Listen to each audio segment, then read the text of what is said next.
vers toi, elle te réclame, Jésus, pour son roi. Ton joug est facile, ton fardeau léger, sur mon cœur docile règne, ô bon berger.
On va continuer notre série de prédications sur l'épître de Paul aux Philippiens.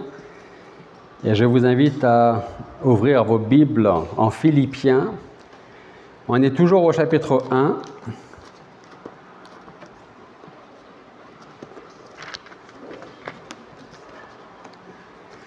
Philippiens,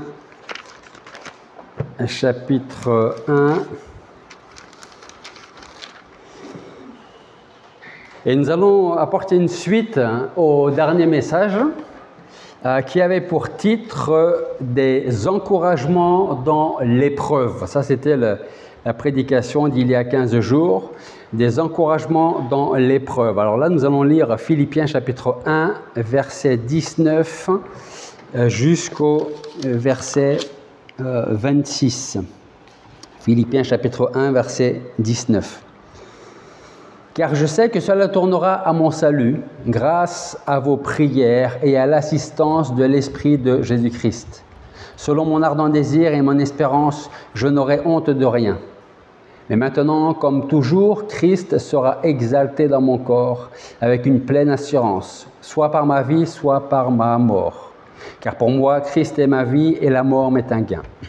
Mais est-ce utile pour mon œuvre que je vive dans la chair? Que dois-je préférer? Je ne sais. Je suis pressé des deux côtés, j'ai le désir de m'en aller et d'être avec vous, ce qui est de beaucoup le meilleur, mais à cause de vous, il est plus nécessaire que je demeure dans la chair.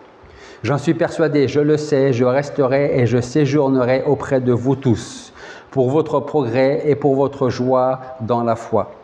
Mon retour auprès de vous vous donnera aussi un nouveau et abondant sujet de vous glorifier à cause de moi en Jésus-Christ. Prions. Père Céleste, merci pour la possibilité que tu nous donnes d'être dans ta maison. Et nous voulons te demander de nous disposer favorablement, Seigneur, pour entendre, recevoir et retenir et mettre en pratique ta parole. Merci de nous parler encore, Seigneur, de changer nos cœurs, de continuer de les transformer. Et toi qui as commencé une bonne œuvre en chacun d'entre nous, alors merci de continuer à la faire évoluer, Seigneur. Et je te prie pour ceux qui vont également regarder cette vidéo par la suite, Seigneur, que tu parles également dans leur cœur. Et sans ton nom que nous te prions. Amen. Alors, on va rappeler que Paul écrit depuis une prison à Rome. Ça, c'est ce que nous avions commencé à voir durant les prédications précédentes. Et on avait dit également que si nous étions en prison, peut-être à cause du fait de témoigner, évangéliser, on n'aurait peut-être pas forcément les premières et mêmes pensées que l'apôtre Paul. Parce que loin de se lamenter sur son sort, eh bien Paul, au fond de sa cellule, va exprimer une joie profonde. Et ça, c'est la grâce de Dieu qui crée en nous, pour le monde, cette absurdité. Je suis en prison, mais toi, tu te réjouis. Comment est-ce que tu peux te réjouir d'être en prison, surtout pour quelque chose dont tu n'es pas coupable? Donc, ça, Paul exprime une joie profonde, une foi inébranlable et une espérance éternelle. Et ce que je voudrais pour vous, ce matin, à travers cette prédication, c'est que nous puissions retenir fermement ce que Paul veut nous transmettre à travers son épître, ou en tout cas à travers ce que nous venons de lire. Une des premières choses que nous pouvons rappeler, c'est que Paul n'est absolument pas préoccupé par son confort, surtout dans une prison, par sa réputation, ni même par la question de savoir s'il va vivre ou s'il va mourir dans l'heure qui vient. Son seul et unique souci est que Christ soit glorifié. Alors en lisant notre passage en Philippiens, on est confronté à une question essentielle, une question importante. Cette question, je la pose pour chacun d'entre nous. Qu'est-ce qui donne un véritable sens à ma vie aujourd'hui? Je ne vous demande pas de répondre, mais répondez pour vous-même. Qu'est-ce qui donne un véritable sens à votre vie ce matin? Pour Paul, en tout cas, la réponse est claire, nette et sans détour. Il dira, pour moi, Christ est ma vie et la mort m'est un gain.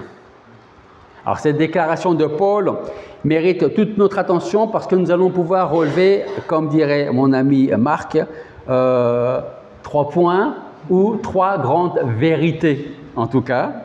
Ces grandes vérités, la première, c'est une assurance inébranlable dans l'épreuve. L'autre vérité, c'est une vision chrétienne de la vie et de la mort. Et la troisième question, ou troisième vérité, c'est une mission sacrée au service des autres.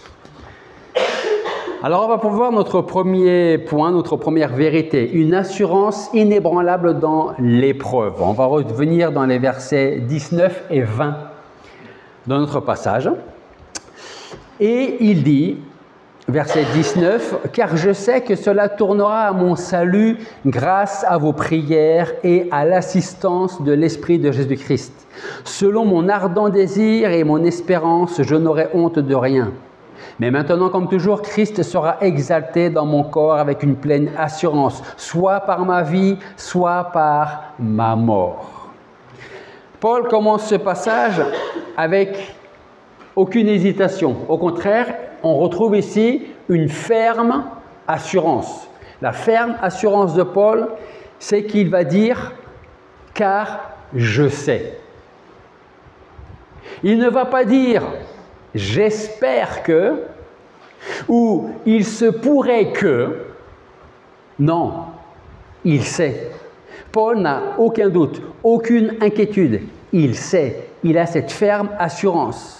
Et cette attitude est au cœur de sa force spirituelle. Et cette assurance repose sur 2 fondements solides que nous trouvons dans les versets 19 et 20. Donc, la première assurance repose sur ce fondement qui est la prière des chrétiens. Au début du verset 19, nous lisons « grâce à vos prières ». Alors si on prend depuis le début, « car je sais que cela tournera à mon salut grâce à vos prières ». Il est persuadé, Paul, que les prières des chrétiens de Philippe participent directement à son salut et à sa délivrance. Alors, qu'est-ce que je veux dire et qu'est-ce qu'il faut retenir surtout ici? Je veux parler de la puissance de l'intercession. C'est quoi la prière de l'intercession? Une prière d'intercession, c'est quoi? Prier pour les autres, en faveur des autres. Ok? Quand nous prions pour ceux qui souffrent, pour ceux qui annoncent l'Évangile, pour nos frères et sœurs en Christ, nous devenons un instrument de la grâce de Dieu.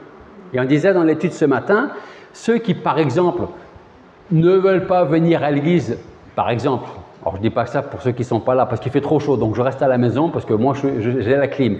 Si je m'abstiens de ça, si je me prive de l'église, je vais priver les autres de ma présence, et il n'y a rien d'orgueilleux, et de bénédictions que je pourrais éventuellement apporter, que les autres peuvent m'apporter. Et là, donc, quand nous prions pour les autres, nous devenons donc des instruments de la grâce de Dieu pour les autres. Et ça veut dire que même les chaînes de Paul ne peuvent pas entraver la prière. Et j'ai même envie de dire, peut-être que même les chrétiens de Philippe priaient encore plus parce qu'il était enchaîné en prison. Et ce qui est intéressant avec ce que Paul est en train de vivre et ce que les chrétiens sont en train de faire dans l'Église, c'est que quand l'homme est limité dans ses faits et gestes, eh bien la prière agit comme une puissance de Dieu. Il n'y a rien qui arrête une prière adressée à Dieu. Rien.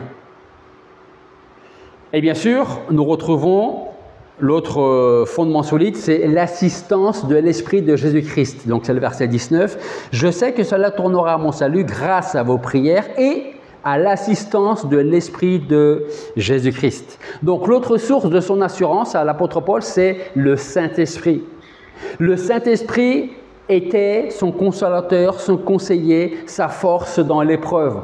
Et s'il était pour lui, il est également pour nous. Le Saint-Esprit est donc notre consolateur, notre conseiller, notre force dans l'épreuve. Il ne fait pas seulement que nous accompagner, le Saint-Esprit. Il agit activement dans nos vies. Et Paul, on connaît un peu l'histoire de Paul, avant qu'il s'appelle Paul, tout ce qu'il a fait, mais même là, il était conduit par l'Esprit. Quand il a été sur le chemin et que le Seigneur lui a parlé, il était préparé par l'Esprit pour entendre la parole de Dieu.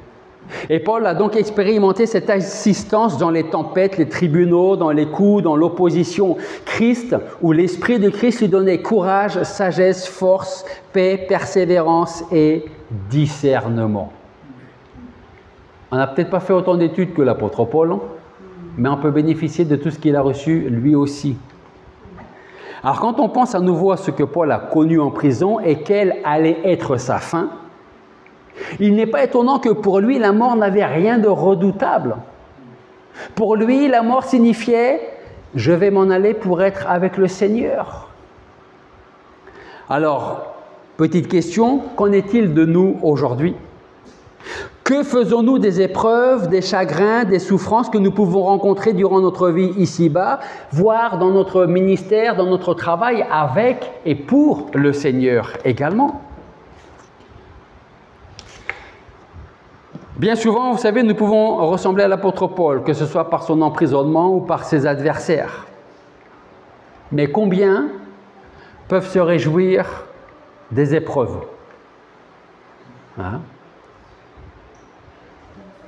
Avons-nous au fond du cœur cette ferme assurance que le Seigneur est toujours auprès de nous, ici-bas ? Et lorsque nous aurons quitté cette terre, est-ce que nous avons l'assurance également, cette ferme assurance que quand on va quitter cette vie, ce sera pour être avec lui, auprès de lui ? Au moment où il écrit cette lettre aux Philippiens, Paul met en pratique la parole qu'il a dit quelque temps plus tôt aux croyants, aux chrétiens de Rome, qui dit, vous savez, toute chose, même la prison et mes chaînes, concourent au bien de ceux qui aiment Dieu, de ceux qui sont appelés selon son dessein. Paul prêchait des choses et là il le montre qu'en prison, il dit « je sais, j'ai aucun doute, j'ai pas de souci là-dessus, je sais ». Le deuxième point, c'est une vision chrétienne de la vie et de la mort. Versets 21 à 23. Philippiens, chapitre 1, versets 21 à 23. « Car pour moi, Christ est ma vie et la mort m'est un gain. Mais est-ce utile pour mon œuvre que je vive dans la chair? Que dois-je préférer? Je ne sais.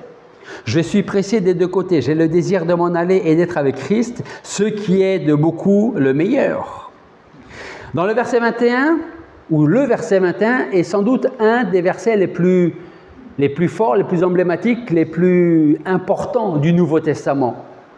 Parce que le verset 21 résume la foi chrétienne, c'est-à-dire vivre, c'est être uni à Christ, c'est marcher avec lui, c'est l'honorer, le servir. Et si je dois mourir, eh bien c'est pour le rejoindre, entrer dans sa présence et dans sa gloire. Ça, c'est la vision chrétienne de l'apôtre Paul et j'espère que c'est la nôtre également durant notre vie et au moment de notre mort. Pour Paul, Christ est le centre de tout. C'est sa motivation, sa force, sa paix, son but. Il ne dit pas simplement que Christ fait partie de sa vie. Parce que ça, c'est ce que nous, on peut parfois consciemment, inconsciemment dire ou penser. Christ fait partie de ma vie. Si on se dit Christ fait partie de ma vie, on est passé à côté de quelque chose. Il ne faut pas dire Christ fait partie de ma vie. Il faut dire Christ est ma vie. Ce n'est pas la même chose. Paul vivait par Christ, pour Christ, avec Christ, en Christ. Et on ne peut pas faire mieux. Ce n'était pas une option pour Paul, le Seigneur Jésus-Christ dans sa vie. C'est pour ça qu'il était capable de dire « Je suis crucifié avec Christ et ce n'est plus moi qui vis. C'est Christ qui vit en moi. » Ça, c'est ce qu'il disait aux Galates, Galates chapitre 2, verset 20. Eh bien, de la même façon, notre identité en tant qu'enfant de Dieu ne doit pas être fondée sur nos titres, nos possessions ou nos rêves, mais sur notre relation avec Jésus-Christ. Et si on a une bonne relation avec Jésus-Christ, on aura une bonne relation également avec les autres. Car pour moi, Christ est ma vie et la mort m'est un gain. C'est ce que disait l'apôtre Paul. Vous savez, pour le monde, la mentalité du monde, c'est plus je possède, plus j'ai et plus heureux je serai. Le problème, c'est que, alors, ça peut être vrai hein, dans un certain sens, ok? Parce que si je vous pose la question, est-ce que vous voulez avoir un peu plus d'argent pour vivre un peu plus à l'aise, ou est-ce que vous avez envie d'avoir moins d'argent pour vivre un peu dans la misère? Si nous sommes normalement constitués, en tout cas, moi je dirais avoir un petit peu plus, ça pourrait m'aider, n'est-ce pas? Ok? Même si je sais que j'ai ce qu'il faut avec le Seigneur. Ce que je veux dire par là, c'est que pour le monde, la mort est une perte, un drame. C'est la fin de toute chose, c'est l'anéantissement. Et comme on le dit souvent, on ne va pas l'amener avec nous dans la tombe. Nos richesses, nos biens, on ne va pas amener tout ça avec nous. Donc, ça peut être confortable durant notre vie ici-bas, mais ce n'est pas ce qui va faire notre véritable bonheur.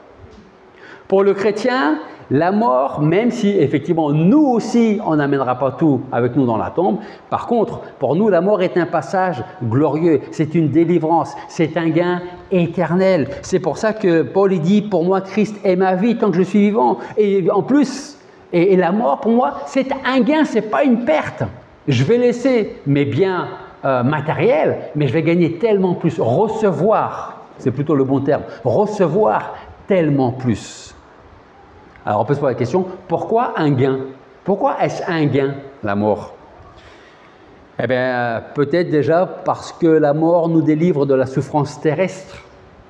Elle nous délivre des épreuves, de la tentation. Et là où on sera, il n'y aura plus de pleurs, de larmes, plus de maladies, plus de lunettes. On est combien à porter des lunettes? Qui c'est qui porte des lunettes? Alors, qui c'est qui ne porte pas de lunettes? Ok. Donc, vous êtes deux. Ok. Vous voyez un peu? Eh bien, nous tous, quand on sera là-haut, tous ceux qui portent des lunettes, terminé, plus de lunettes, plus de maladies, plus de souffrance. Et je laisserai après Marc, mais j'y pense à Marc qui va nous donner quelques nouvelles d'Olivier et de Nadine. Et Nadine a reçu ce gain. Elle est passée de l'autre côté, mais je laisserai Marc après la prédication nous donner quelques mots là-dessus. Donc la mort nous délivre de la souffrance terrestre, elle nous introduit dans la présence directe de Dieu, avec Dieu. Elle met un terme au combat, à l'opposition, aux larmes. Paul ne cherchait pas la mort, mais en même temps, il ne redoutait pas la mort. Elle était pour lui l'ultime récompense, être pour toujours avec celui qu'il aime, qui l'a sauvé et qui l'a servi. Et Paul pouvait dire, maintenant, j'ai fini et je rentre à la maison. Mais avant de rentrer à la maison, il avait quand même un petit dilemme spirituel. Je suis tiraillé des deux côtés. J'ai envie de partir parce que même si je ne prends pas pleinement conscience de ce qui m'attend, quoique il est monté au 3e ciel quand même, mais pas les autres. Oh non, ça c'est Pierre, pardon. C'est Paul. C'est Paul. Donc il a quand même ce privilège par rapport à nous. Okay? Donc il ne faut pas être étonné s'il est tiraillé des deux côtés. Hein? Okay? Donc il dit, je suis pressé des deux côtés, j'ai le désir de m'en aller et d'être avec Christ, ce qui est de beaucoup le meilleur. Mais il désire aussi continuer à rester là. Donc Paul est partagé. D'un côté, il veut être avec le Seigneur et de l'autre, il sait que son ministère ici-bas n'est pas encore fini. Et vous savez ce que ça nous montre? Ça nous montre un cœur pleinement centré sur le royaume de Dieu. Paul aspire au ciel. Mais il s'investit encore pleinement sur la terre. Il ne cherche pas sa propre paix, sa tranquillité, surtout en prison, mais le progrès des autres dans la foi. Il désire être encore actif dans l'avancement de l'Évangile. Est-ce que c'est notre cas à nous aussi? C'est ce qui nous amène à notre dernier point. Une mission au service des autres. Philippiens, chapitre 1, versets 24 à 26. Mais à cause de vous, il est nécessaire, plus nécessaire que je demeure dans la chair. J'en suis persuadé, je le sais, je resterai et je séjournerai auprès de vous tous pour votre progrès et pour votre joie dans la foi. Mon retour auprès de vous vous donnera aussi un nouveau et abondant sujet de vous glorifier à cause de moi en Jésus-Christ. Savez-vous ce qui ressort en premier lieu de ces versets, ce qui est le plus important pour Paul après le Seigneur Jésus-Christ? C'est le bien pour les autres, le bien des autres. Il est pressé des deux côtés et s'il reste, ce n'est pas par contrainte, mais c'est par amour. Il désire que les chrétiens, les croyants grandissent, qu'ils soient affirmés, qu'ils soient dans la joie. Et un des objectifs majeurs de Paul, c'est que le chrétien ne stagne pas. Parce que souvent, j'espère pas souvent, de temps en temps, nous, personnellement, on peut arriver à un plateau, à un niveau spirituel et on se dit, on est bien là. Hein? On est bien, c'est pas mal, j'ai avancé un peu plus. Mais il faut toujours continuer à avancer. Et c'était l'objectif, c'était le but de Paul, que les chrétiens ne stagnent pas, mais qu'ils progressent dans la vie chrétienne, qu'ils grandissent dans la connaissance de Dieu, dans la sainteté, dans la maturité spirituelle. Mais Paul veut aussi que les croyants expérimentent la joie véritable, celle qui vient de la communion avec Dieu. C'est pour cela qu'il dira au verset 25, « Je resterai et je séjournerai auprès de vous tous pour votre progrès et pour votre joie dans la foi. »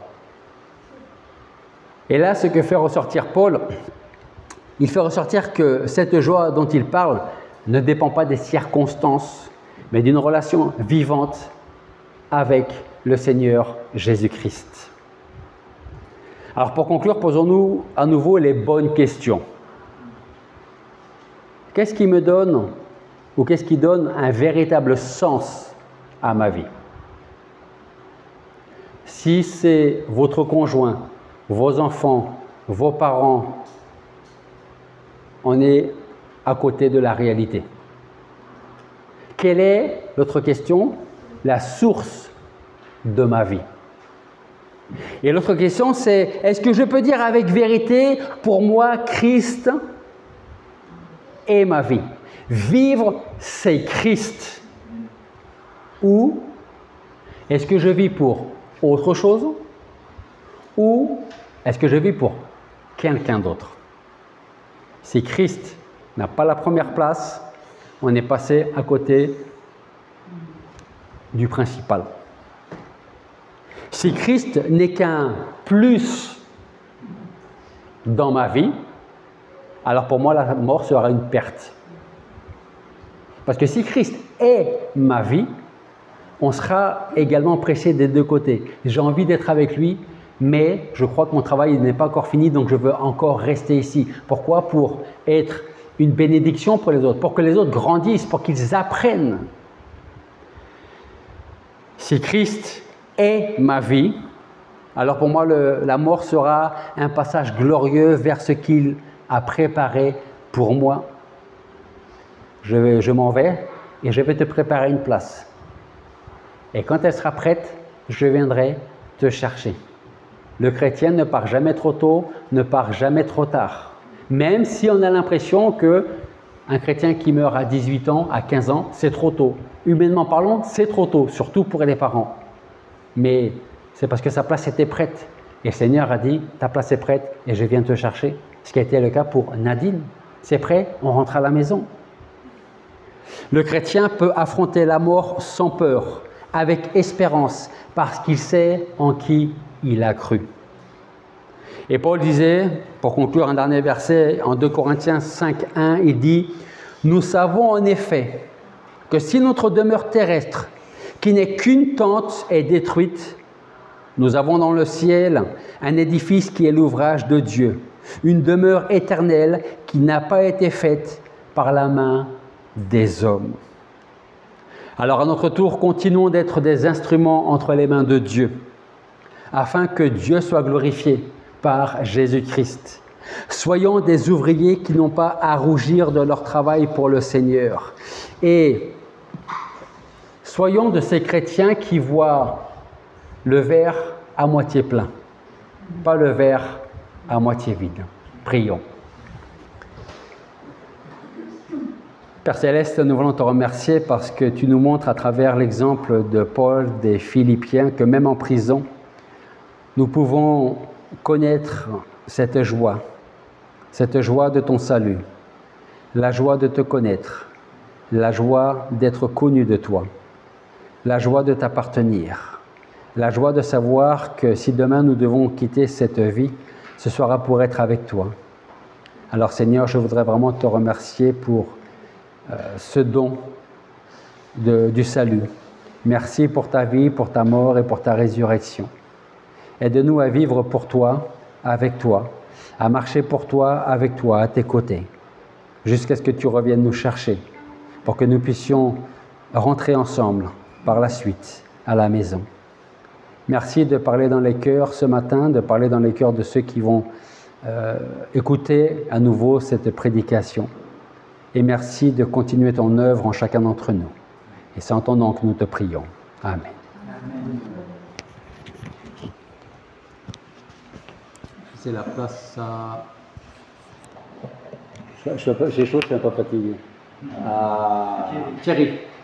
Thierry, après, pour un dernier shot. Merci Albert. Je vous invite à vous lever, ceux qui le peuvent, et on va prendre un dernier chant. C'est toi, Jésus, que recherche mon âme, à te trouver se bornent mes souhaits. C'est ton regard que sur moi je réclame. Rends-moi, Seigneur, rends-moi ta douce paix.